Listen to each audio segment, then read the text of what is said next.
Alam ko maraming alam to pagdating sa ganitong bagay. Maingay o tahimik?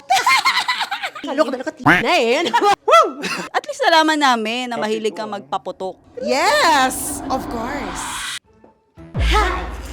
Hello mga yes friend! Kasama si Maria Morena. At ngayon, tutuhugin ni Maria Morena o si Maria Morena ang tutuhugin. Dahil ngayon, dahil special celebration tayo. Dalawa. Unang-una dahil Valentine's Day and Chinese New Year. O, diba? Pulang-pula. At makakakita ka rin ng mamula-mula mamaya. Dahil magtatanong-tanong tayo ng mga kung sino-sino para alamin ng mga kung ano-anong thoughts nila. O, diba?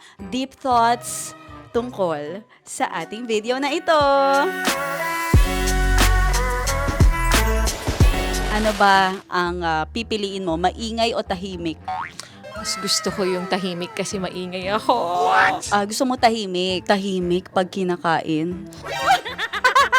Kasi nagpo-process ako nagko-concentrate, kaya tahimik ako. Balita nga namin. Syempre doon tayo sa maingay.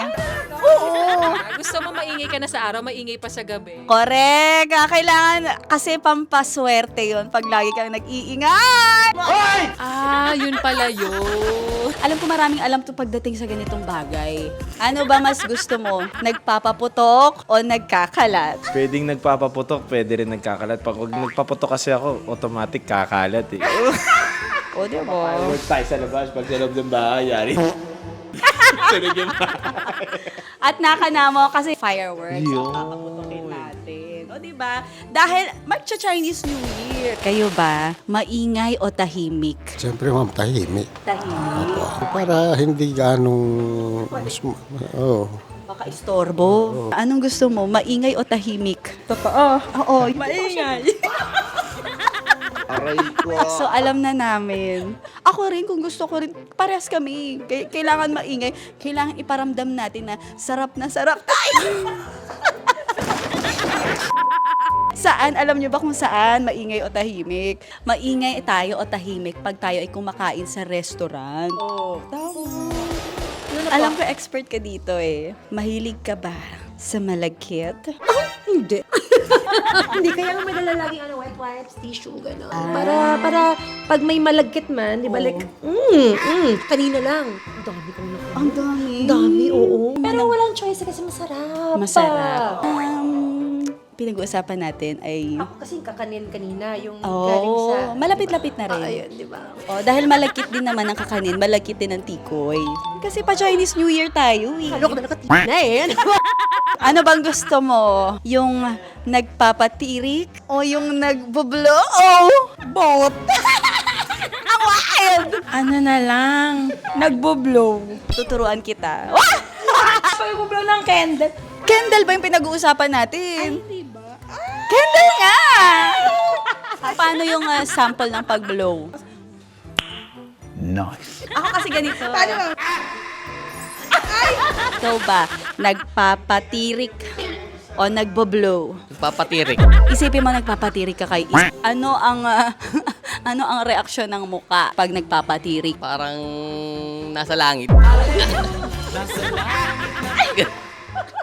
Ang pinag-uusapan natin kung nagpapatirik ka ba o nagbo-blow ng kandila. Ano masasabi mo kay Titirigan ko na lang ng kandila. Parang cake. Kayo po ba, nagpapaputok o nagkakalat? Nagpuputok ng tigyawat at nagkakalat ng lagim. Nasing lagim, sir. Kalokohan. Dahil ang pinag-uusapan natin kung kayo ba ay nagpapaputok ng fireworks o nagkakalat kayo ng mga barya dahil sa Chinese New Year, di ba? Pampaswerte, sir, ang pagsasaboy ng mga barya. Ano bang mas gusto mo? Maingay o tahimik? Maingay, ma'am.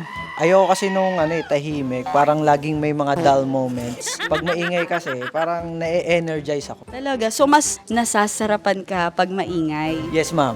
Dahil gusto mo ng maingay, alam mo, perfect yan. Kasi kahit saan ka magpunta talaga, kapag maingay ka, mas na-appreciate mo, mas nalalasap mo yung kumakain sa restaurant. Diba? Opo, ma'am. Yes, ma'am. Team Chino, nagpapaputok o nagkakalat? Hala, kasi kapag Feeling ko hindi ka makalat.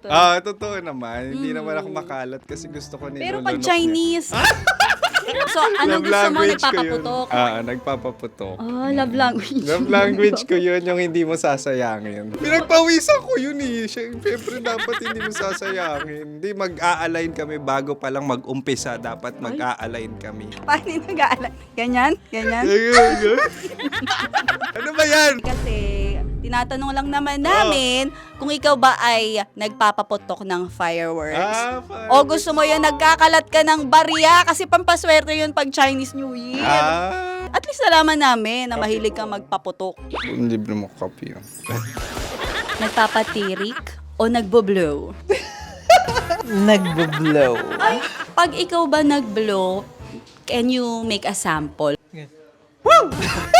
May pa-sound effect. Okay lang yung biglaan. I think kailangan may pause. Mas na-excite ka talaga pag nagbo-blow. Oo. Dahil ang pinag-uusapan natin kung nagpapatirig ka ba o nagbo-blow ng kandila. And eto na, Mama Nicole. Ang tanong ko lang ay, mahilig ka ba sa malagkit? Yes! Of course. Malagkit na mainit-init. Hinahawakan mo ba to? Oo naman, hinahawakan, dinidilaan. Yung palitaw ba to? Yung kakanin ba to?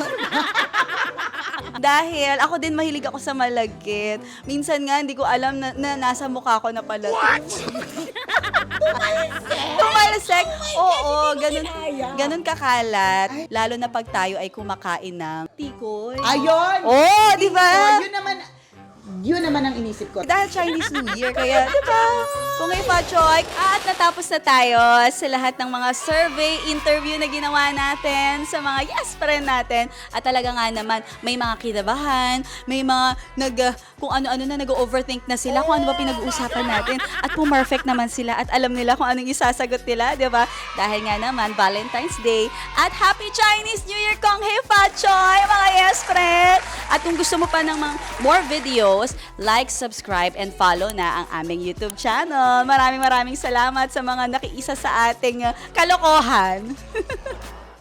Ano pang ginagawa mo dito, ha? Sinasabi ko na nga ba eh. Solid yes friend ka talaga. Dahil nandito ka na rin lang, sige na, Mag-like at mag-comment ka na. Mag-subscribe ka na rin at i-click ang notification bell Para mapasali ka sa mga kalokohan namin. Bawal na bawal mag-no dito, ha? Kasi yes to!